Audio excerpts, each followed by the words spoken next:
मेरा ये कहना है कि 2018 में हमारा जो लास्ट बोर्ड था उसका टेन्योर फरवरी 2018 में ख़त्म हो गया और उसके बाद इलेक्शन प्रोसेस के लिए हमने गवर्नमेंट को लिखा था उसी समय। बट पोस्ट उसके बाद ना 1 साल के बाद ही 370 और बाकी जो कुछ हो गया उसकी वजह से काफ़ी डिस्ट्रप्शन हो गई बाकी मामलात में, तो हमारे बोर्ड कॉन्स्टिट्यूशन में भी थोड़ा बहुत डिले हो गया। Ultimately we have pursued government again and again, तो उन्होंने फिर ये डिसीजन ले लिया, तो आखिरकार इलेक्शन हो ही गए। और आज आपने खुद भी देख लिया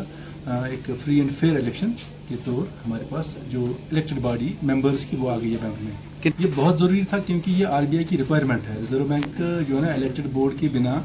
काफ़ी सारे जो हमारे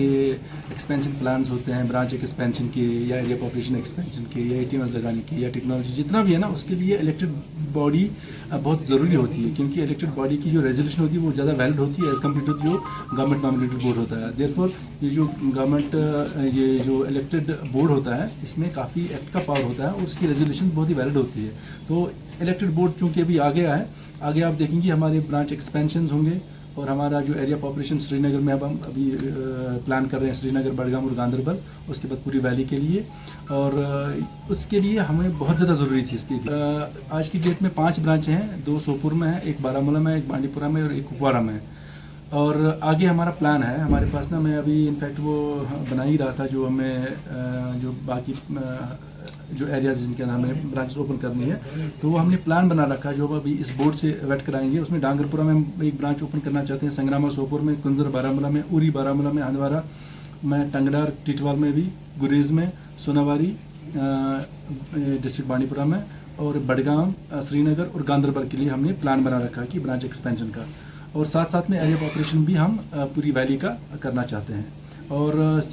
एक और चीज़ जो हमने वो हेड ऑफिस के लिए लैंड की रिक्वायरमेंट है, वो भी इसी बोर्ड के थ्रू हम आगे इसका प्रपोजल गवर्नमेंट को भेजेंगे और मुझे लगता है बहुत जल्दी आप हमें देखेंगे अपना पूरा। इसमें मैं आपको ये बताऊं कि सोपोर के अवाम के लिए और ख़ासकर यहाँ के मेंबर्स के लिए ये एक बहुत ही खुशाइंद बात है। ये अकेला एक कोऑपरेटिव बैंक है पूरी जे.एंड.के यूटी में, जो पूरी तरह ऑनलाइन है, इसी तरीके से ऑनलाइन है जिस तरीके से HDFC bank, J&K bank, SBI, मतलब हमारी अपनी मोबाइल बैंकिंग सर्विसेज है, हमारा बैंक UPI पे लाइव है, हमारे अपने ATMs है,